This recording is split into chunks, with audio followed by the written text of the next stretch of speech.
Comenzar nuestra clase de escuela dominical. Por favor, sentarse, hacer silencio. Los hermanos que están en la entrada, les ruego entren rápidamente, agilicen la entrada para no distraernos. Y vamos a comenzar nuestra clase de escuela dominical. Les ruego hacer silencio. Por favor, entonces, terminar de entrar.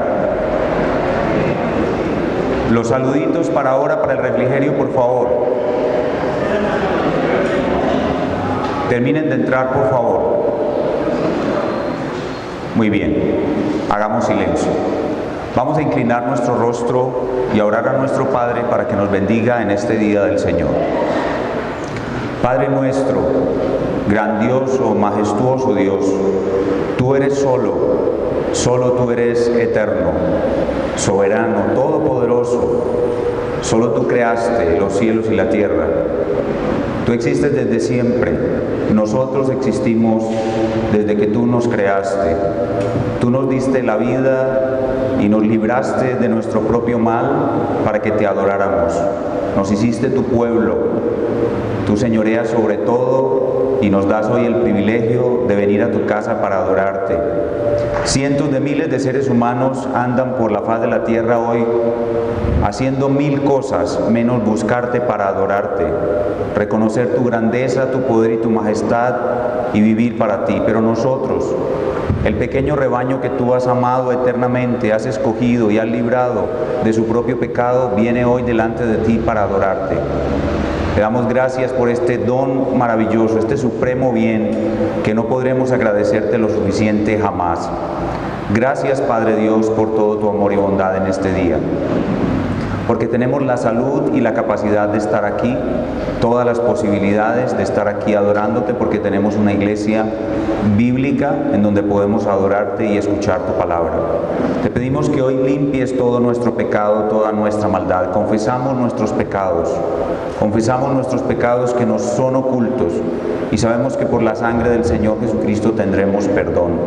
El perdón es seguro para todo aquel que arrepentido viene a ti, invocando la sangre preciosa y el poder limpiador de ella, en el nombre del Señor Jesucristo. Te pedimos que hoy podamos adorarte como debe ser, que nuestra adoración, nuestras acciones, nuestros actos de adoración lleguen a ti en olor fragante y tú, complacido, nos devuelvas, nos entregues de tu gracia, de tu amor. Transforma nuestros corazones, límpialos del pecado y enséñanos a amarte más, a obedecerte más y a deleitarnos en ti.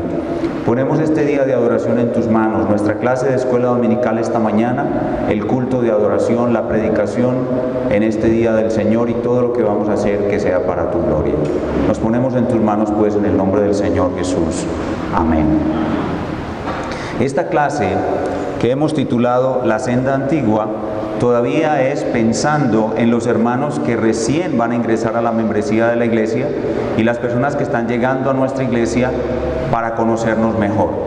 Hoy queremos que conozcan todos nuestros distintivos y este es uno de esos distintivos que tenemos. Abramos nuestras Biblias en el libro del profeta Jeremías, en su capítulo 6 y en su versículo 16. Jeremías capítulo 6, versículo 16. Jeremías 6, 16.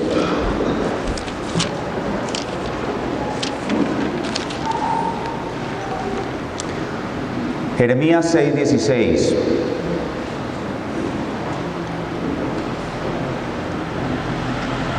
Dice la palabra de nuestro Dios: Así dijo Jehová, paraos en los caminos y mirad, y preguntad por las sendas antiguas, cuál sea el buen camino, y andad por él, y hallaréis descanso para vuestra alma.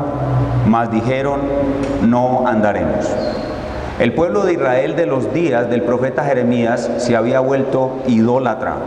Y Dios había decidido castigarlos, destruirlos, matar a la mayoría por medio del rey de Babilonia y dejar un pequeño remanente que llegaría a vivir en cautiverio bajo el rey de Babilonia. El profeta Isaías fue encomendado para anunciar ese cautiverio y el profeta Jeremías fue encomendado para confirmarlo. Jeremías debía anunciarles el cautiverio, el castigo e invitarlos al arrepentimiento, y en eso está en nuestro pasaje. Nuestro pasaje habla de las sendas antiguas. Esas sendas antiguas se refiere al período de la historia de Israel cuando ellos fueron más fieles. Cuando la segunda generación que salió de Egipto de la mano de Moisés llegó hasta las llanuras de Moab, esa segunda generación fue fiel. Cuando esa misma segunda generación con Josué conquistaron la tierra prometida, ese fue un gran periodo de obediencia en Israel. Pero ellos luego se alejaron de Dios, pero con Samuel volvieron a la senda antigua.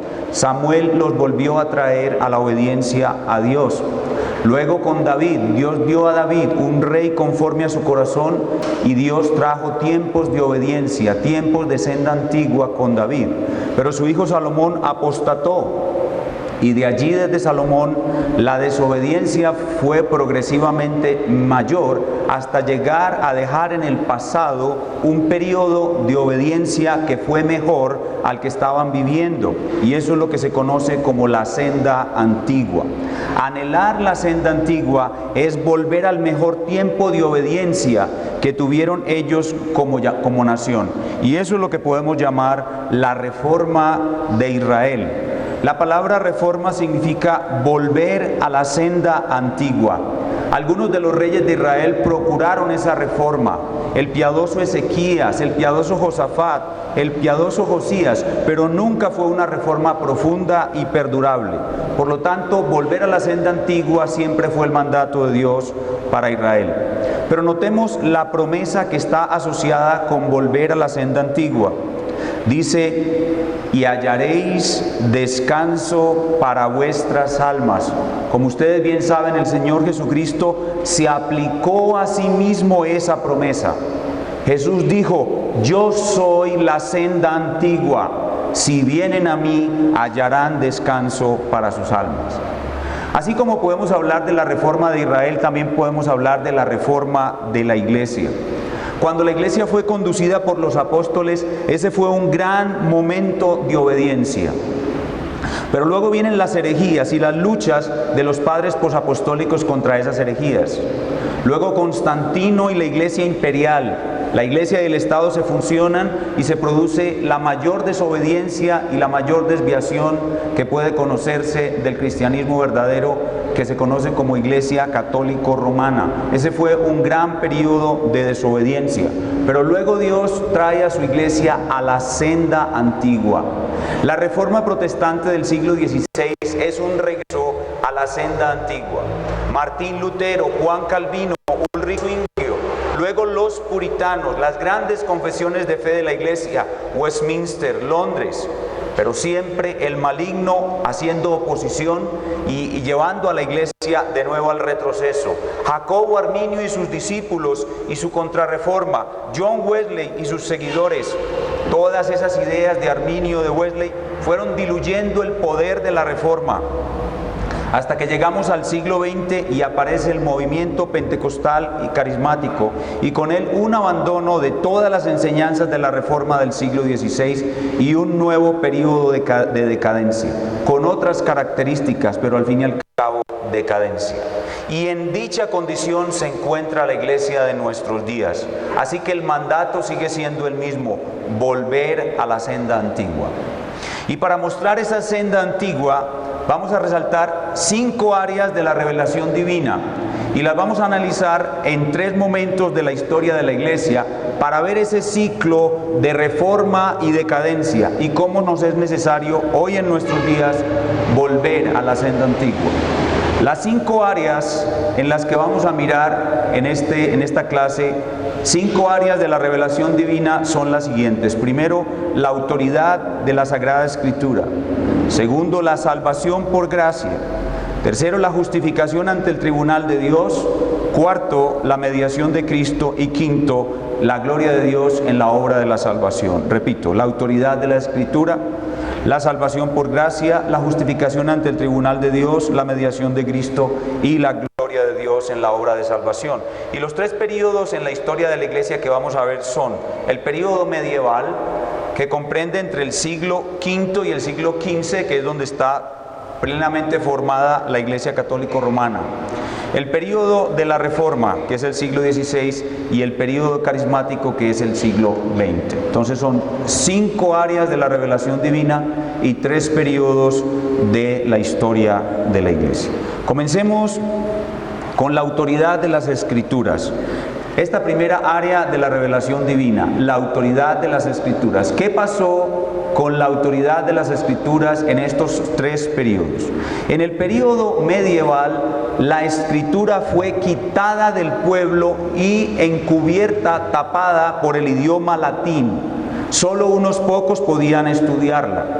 En ese periodo, la autoridad de la Escritura era compartida con la tradición eclesiástica. La doctrina de la infalibilidad de los papas trajo enseñanzas contrarias a la Biblia, como la doctrina del purgatorio, la mediación de María, la intercesión de los santos, la adoración de reliquias, la confesión al oído del sacerdote, el celibato obligatorio, las penitencias, la absolución de pecados por el sacerdote y las indulgencias.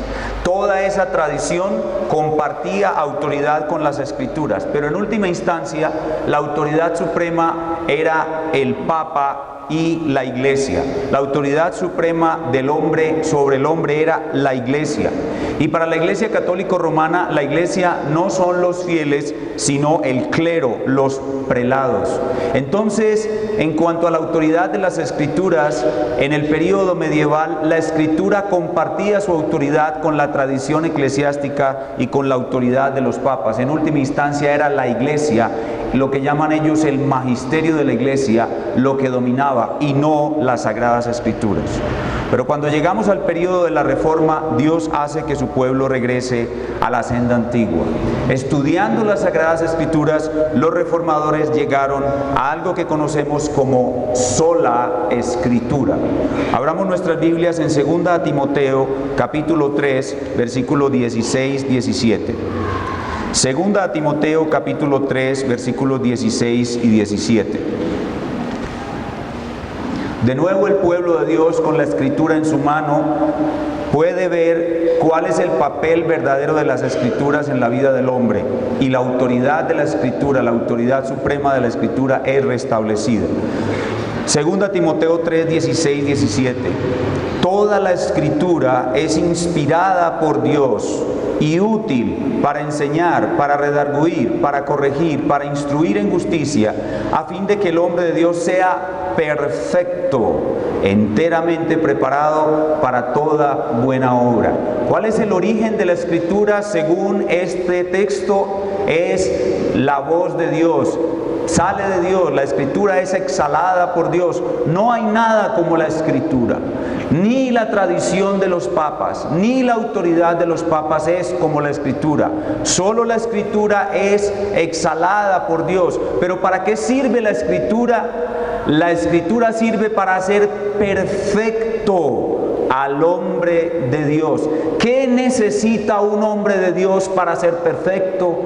Solo la Escritura. No necesita la enseñanza del Papa ni las tradiciones eclesiásticas, solo la Escritura. Por eso se proclamó con gran fuerza, y este fue un bastión, un pilar que produjo un cambio en la vida de las personas y en el mundo entero. Sola Escritura. Pero cuando llegamos al siglo XX, la sola Escritura es de nuevo amenazada. En el siglo XX los creyentes buscaban un avivamiento de la iglesia y se centraron no en la Escritura, no en predicar con poder la Escritura, sino en los dones carismáticos, los dones del Espíritu Santo, lenguas, profecías y milagros. Y el carismático, aunque en teoría acepta la Escritura como inspirada, el carismático realmente no cree en sola Escritura, porque él admite profecías como palabra de Dios, admite nuevas revelaciones, admite que Dios le habla directamente por medio de sueños y visiones, y esto está quitando el rol supremo que debe tener la Escritura. Ya no es la sola Escritura suficiente para hacer perfecto al hombre de Dios, como dice la misma Escritura. Es la Escritura más algo más, es la Escritura más profecías, es la Escritura más visiones, es la Escritura más sueños. Así que ya el creyente no se guía solamente por la Escritura, sino que hay muchos que le dicen: tengo una palabra de Dios para ti. La Reforma enseñó que esos medios de revelación cesaron cuando terminó de escribirse la Escritura, pero con el movimiento carismático supuestamente están vigentes de nuevo. Así que ya no es sola Escritura, sino Escritura más algo más. Igual que en la época medieval, era Escritura más tradición, Escritura más tradición más autoridad del Papa. Ya no es sola Escritura. Así que cuando perdemos sola Escritura, ya no estamos en la senda antigua, y si queremos volver a la senda antigua, tenemos que volver a sola Escritura. Pero veamos otra área de la revelación bíblica: la salvación por gracia. Antes, en el periodo medieval, primero que todo, antes del periodo medieval, un fundamento muy importante acerca de la salvación por gracia fue puesto por un gran padre de la iglesia, San Agustín, Agustín de Hipona, un gran siervo de Dios que enseñó que realmente la salvación es por gracia, que el hombre está en un estado de depravación total, que él no puede salvarse a sí mismo, no puede colaborar en su salvación. El hombre está muerto. Aparte de la gracia de Dios, el hombre no puede acercarse a Dios. Su famosa frase: Señor, da lo que mandas y manda lo que quieras, indica que la salvación es totalmente por gracia. Pero un contradictor suyo llamado Pelagio, y luego otros hombres después de él llamados semipelagianos, destruyeron por completo el buen fundamento de Agustín y enseñaron que el hombre sí había sido afectado por el pecado, pero que él aún podía ayudar en su propia salvación. Así que la salvación se convirtió en una obra, no de la gracia de Dios, sino de los méritos del hombre, con la ayuda y mediación de la iglesia, porque era la misma iglesia la que proveía oportunidades de hacer buenas obras para contribuir a esa salvación. Algunas de ellas fueron llamadas indulgencias. Entonces, esta desviación del buen fundamento de la salvación por sola gracia en el periodo medieval fue corregido por medio de la Reforma. Al llegar la Reforma protestante del siglo XVI, aparecen de nuevo la salvación por gracia y se sintetiza en esta pequeña frase: sola gracia.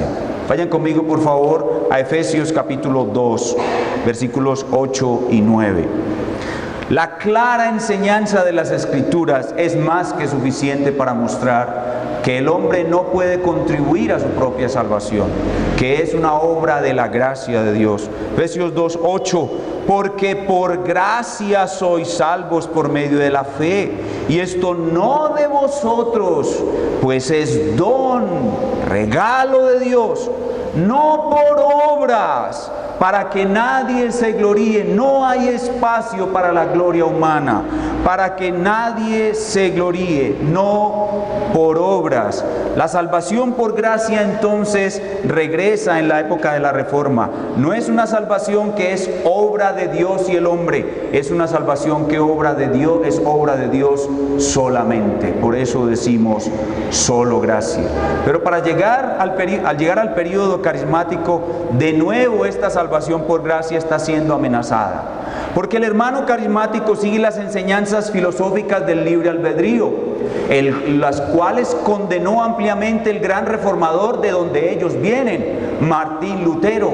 Todos los evangélicos venimos de Martín Lutero, y nuestro padre, digámoslo así, reformador, condenó el libre albedrío. Sin embargo, los que hoy vinieron a ser cristianos por causa de Lutero, hoy niegan lo que Lutero enseñaba. Las enseñanzas en favor del libre albedrío son contrarias a la Reforma. Al enseñar que la salvación depende del libre albedrío del hombre, el carismático, aunque dice con su boca que la salvación es por gracia, con su razón lo niega. Al hacerla depender del libre albedrío humano, la salvación es una obra entre Dios y el hombre. Lo mismo al enseñar que la salvación se puede perder. Cuando el carismático hace depender la salvación de la perseverancia del hombre y no de la perseverancia de Dios a través de su gracia, hace que el hombre sea partícipe de su propia salvación, como podemos ver en esta ingeniosa imagen en la pantalla. Lo que ustedes ven en la imagen de la pantalla es una preciosa ilustración de lo que es una salvación por obras. El pez que puede saltar de su propia pecera para ir a otra pecera como él quiere, es el hombre supuestamente usando su libre albedrío. Pero la enseñanza de las Escrituras es completamente distinta y la podemos ver en esta otra ingeniosa imagen. Esta es la verdadera realidad del hombre. No son peces vivos que pueden ir de un lugar a otro. Los hombres son peces muertos, totalmente esqueléticos, muertos, sin carne, sin posibilidad. Yacen en el fondo del mar, pútridos e inmóviles.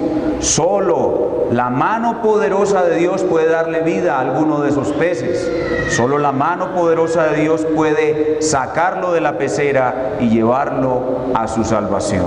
Eso es lo que enseñó la Reforma Protestante, pero ahora en el siglo XX esto es amenazado por la enseñanza falsa, mítica, sobre el libre albedrío. Pero veamos ahora una tercera área de la revelación divina, la justificación ante el tribunal de Dios. Durante el período medieval, tratando de enseñar cómo el hombre puede ser justificado ante Dios, cómo un pecador puede ser justificado ante un Dios santo, se hizo lo que ya vimos, una unión entre las buenas obras, las acciones penitenciales y la acción de Dios. De tal manera que la obra de Cristo se hizo casi que inútil. En una mezcla de buenas obras, penitencias e indulgencias, la obra de Cristo se vuelve prácticamente inútil. Especialmente las así llamadas indulgencias, que son una especie de banco de méritos de los grandes santos del pasado que el Papa podía administrar y entregar al mejor postor. Por una cantidad de dinero compraban los fieles de aquella época, los pobres hombres ignorantes, por medio de dinero compraban una bula papal que les absolvía de todos sus pecados y libraba aún a sus familiares del purgatorio. En la imagen de la pantalla vemos al famoso John Tetzel, el delegado del arzobispo de Maguncia en los territorios alemanes, ofreciendo la indulgencia papal y diciendo a los pobres hombres ignorantes: cuando la moneda en mi cofre suena, saltando va el alma, purgatorio fuera. Este engaño horrendo es el más grande descrédito a la justificación hecha por la obra de Cristo. Pero al llegar a la Reforma Protestante, de nuevo la verdad ve la luz. Durante el período reformado se enseña que la salvación no puede ser comprada por indulgencias, no puede ser por obras de ninguna manera, sino por la fe. Y se acuña esta pequeña frase: sola fe. Vayamos a Romanos capítulo 1, versículo 17. Romanos capítulo 1, versículo 17. Este pasaje le dio vida a toda la Reforma Protestante. Estudiándolo Martín Lutero, dice él mismo: cuando lo entendí fue como si las puertas del cielo se hubieran abierto para mí. Esto realmente cambió el mundo. Este pequeño pasaje cambió la historia de la humanidad. Romanos 1:17, porque en el Evangelio la justicia de Dios se revela por fe y para fe, como está escrito: mas el justo por la fe vivirá. Y Lutero dijo: el justo vivirá por la fe, sola fe. Pero al llegar al periodo carismático, al siglo XX, el carismático, nuestros hermanos carismáticos dicen creer en la justificación por la fe sola, pero de nuevo en la práctica lo niegan, especialmente cuando practican el evangelismo, porque al practicar el evangelismo ellos promueven una salvación que requiere tan solo una decisión por Cristo y hacer una oración para recibir a Cristo. Esta forma de actuar no promueve la aparición de la verdadera fe que justifica. Mientras Cristo exigía a los que querían ser sus discípulos que tomaran su cruz y lo siguieran a precio de muerte, hoy vemos una fe fácil, no la fe que justifica, sino una creencia fácil. Por tanto, vemos la iglesia llena de falsos creyentes. Para acabar de ajustar y demeritar aún más la enseñanza bíblica de la sola fe, en el periodo carismático los hombres se acercan a un ecumenismo salvaje, es decir, la fusión indiscriminada de todos los que dicen ser cristianos.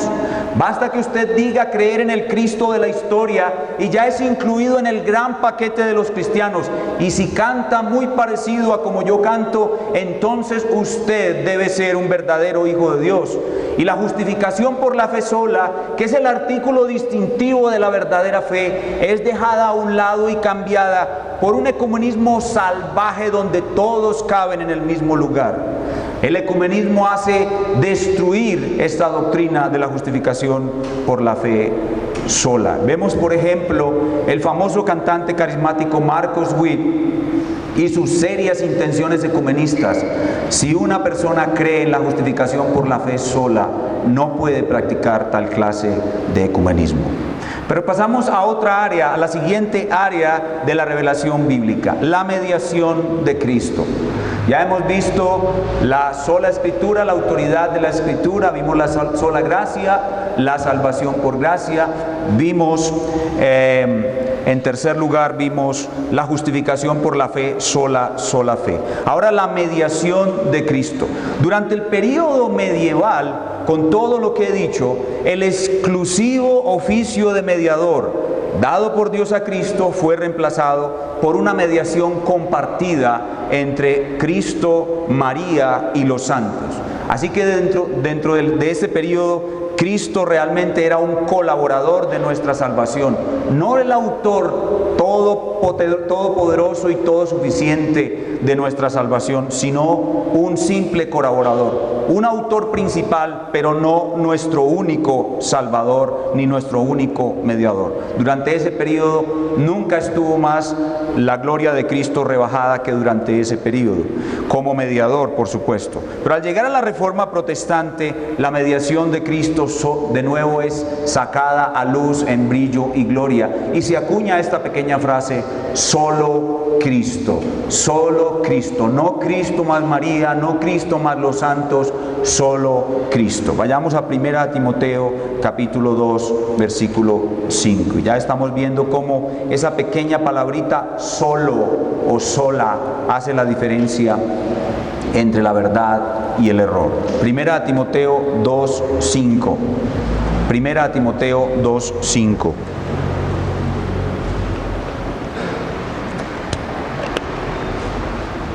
Dice la palabra de nuestro Dios: porque hay un solo Dios y un solo mediador entre Dios y los hombres, Jesucristo hombre.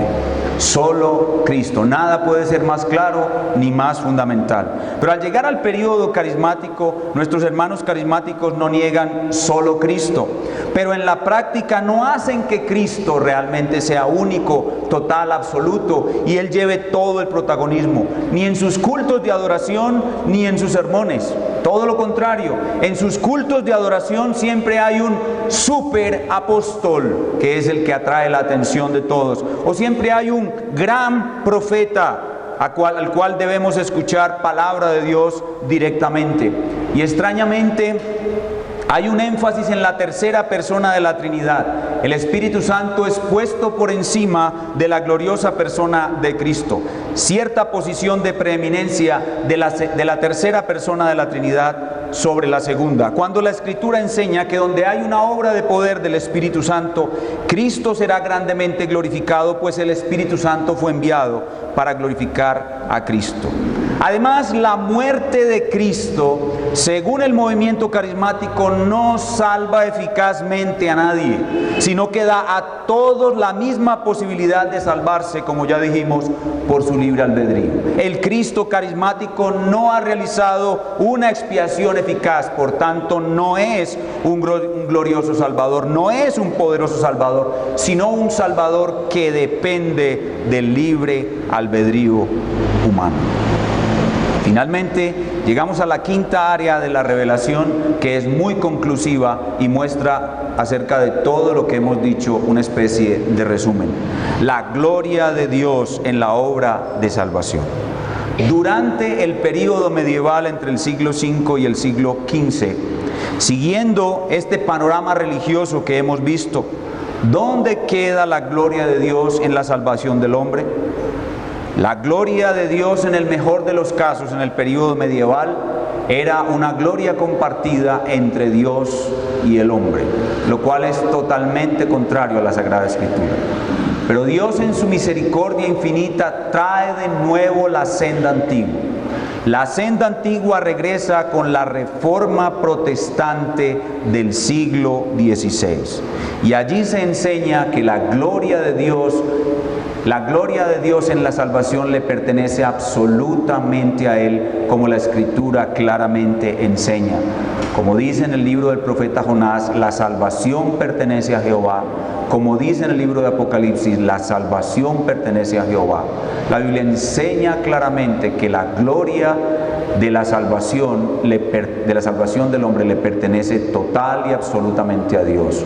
No a Dios y el hombre, sino solo a Dios. Y por eso se acuña esta palabra o esta pequeña frase, solo a Dios la gloria, que en latín se conoció como soli deo gloria y que todavía se conserva incluso a sí mismo en la forma latina.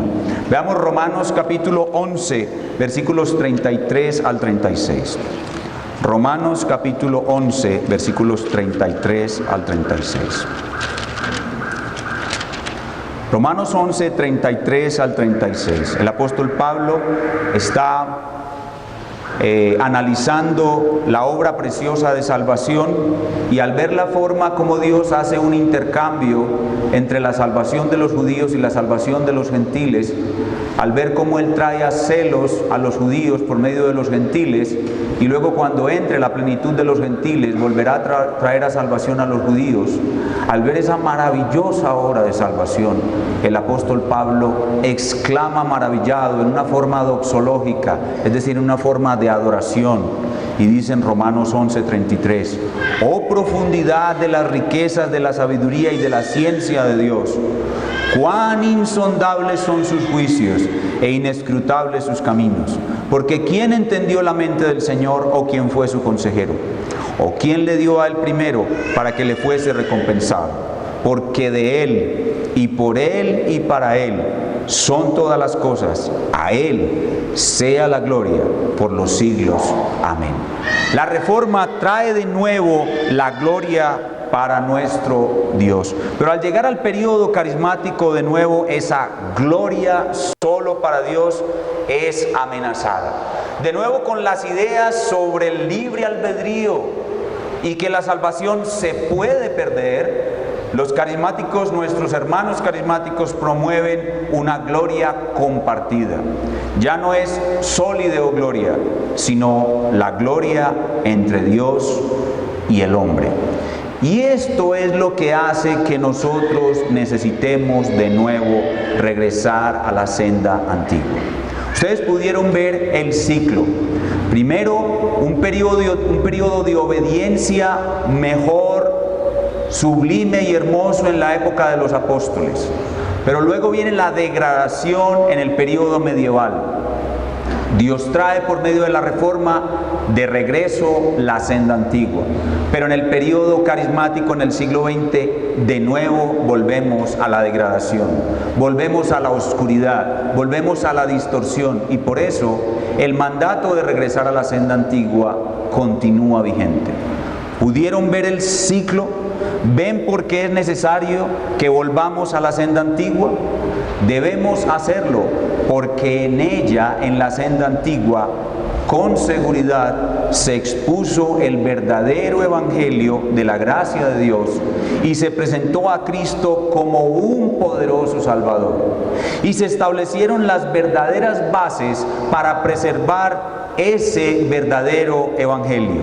Estas frases que aparecen en la pantalla: sola Escritura, la autoridad de las Escrituras solamente, no las Escrituras y la tradición, no las Escrituras y los papas, no las Escrituras y profecías, no las Escrituras y revelaciones y lenguas y visiones y sueños, no, sola Escritura, porque solo la Escritura es necesaria para que el hombre de Dios sea perfecto, enteramente preparado para toda buena obra. Ese es el verdadero evangelio. Evangelio. Esa es la senda antigua, la que comienza con sola escritura, pero sigue con sola gracia. La obra de la salvación es por gracia. El hombre está depravado, muerto en sus delitos y pecados. No puede hacer nada por sí mismo para alcanzar, favorecer o ayudar en su salvación. Si Dios no le da vida a ese muerto, él jamás puede creer y arrepentirse. No es la obra del hombre, mas la obra de Dios. Es solo la obra de Dios, sola gracia. Y no depende del libre albedrío humano, es por la libre y soberana gracia de Dios. No es que el hombre inicia la obra y Dios la completa, o que Dios la inicia, el hombre colabora y Dios la completa. No, es sola gracia desde el principio hasta el fin, porque por gracia sois salvos por medio de la fe. Y la fe es una mano desnuda que solo sabe recibir. La fe no aporta nada, la fe solo recibe. La fe no es la obra del hombre, la fe es el don de Dios. Sola gracia, pero también sola fe. Solo el hombre puede ser justificado delante de un Dios santo por medio de la fe. La fe es el instrumento que lo conecta a Cristo, aquel poderoso Salvador que actúa como un sustituto para cancelar la deuda penal que el pecador sustituido tiene con la justicia de Dios. La justicia perfecta de Cristo que Él vivió durante 33 años le es atribuida, imputada, cargada al pecador cuando el pecador cree.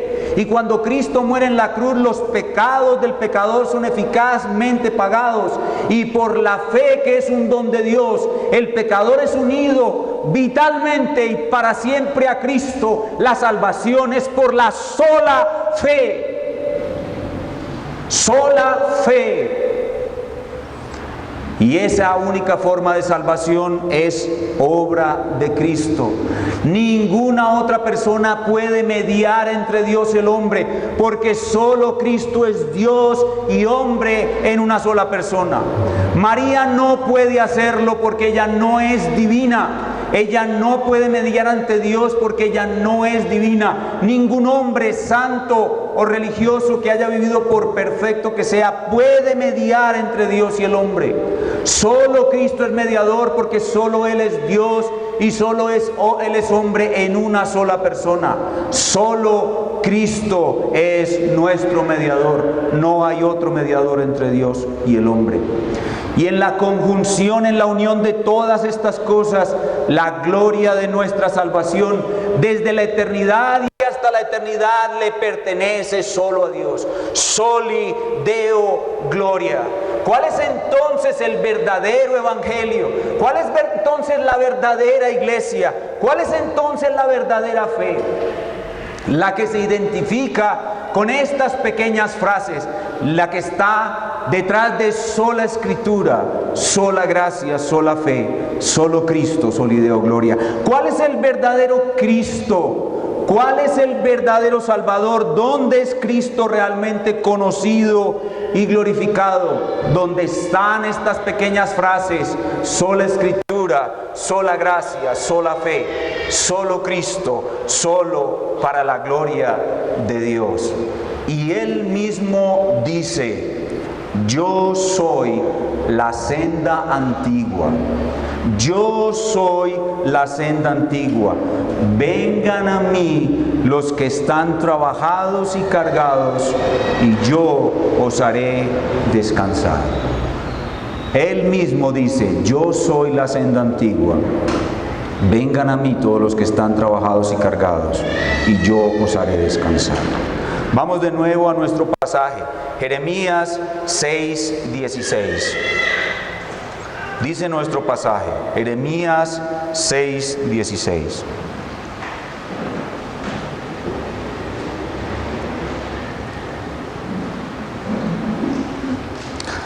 Así dijo Jehová: paraos en los caminos y mirad, preguntad por las sendas antiguas, cuál sea el buen camino, y andad por él, y hallaréis descanso para vuestra alma.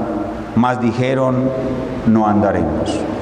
Dice nuestro pasaje: paraos en los caminos. Donde hay un cruce de caminos, hay distintas opciones. Hoy en nuestros días hay varias opciones para el cristianismo. Hay un cristianismo medieval, romano, papista. Hay un cristianismo o evangelicalismo carismático, y hay la senda antigua. Paraos en los caminos. Donde hay un cruce de caminos, donde hay unas opciones que escoger, dice el Señor: paraos. Paraos todos los que invocáis el nombre de Cristo. Paraos en este cruce de caminos, y dice el texto: y mirad. Mirad lo que veis. ¿Ven el cristianismo medieval, papista, católico romano? ¿Ven el evangelicalismo carismático, saturado de profecías, visiones, revelaciones, libre albedrío, apóstoles, superprofetas y superapóstoles? Y ven la senda antigua: sola escritura, sola gracia, solo fe, solo Cristo. Dice: paraos, y luego dice: mirad. Examinad con cuidado. Examina al cristianismo papista con cuidado. Examina al cristianismo evangelicalismo con cuidado. Examina la senda antigua con cuidado. Pero luego dice: preguntad.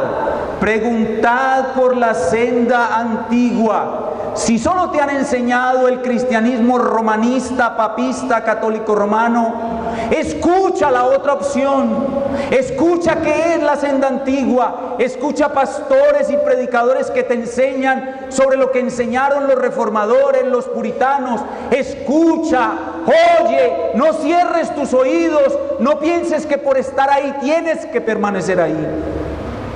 No pienses que porque te han enseñado 20 años lo mismo, esa tiene que ser la verdad. Pregunta, escucha, mira con cuidado, no desprecies la voz del Señor que te llama.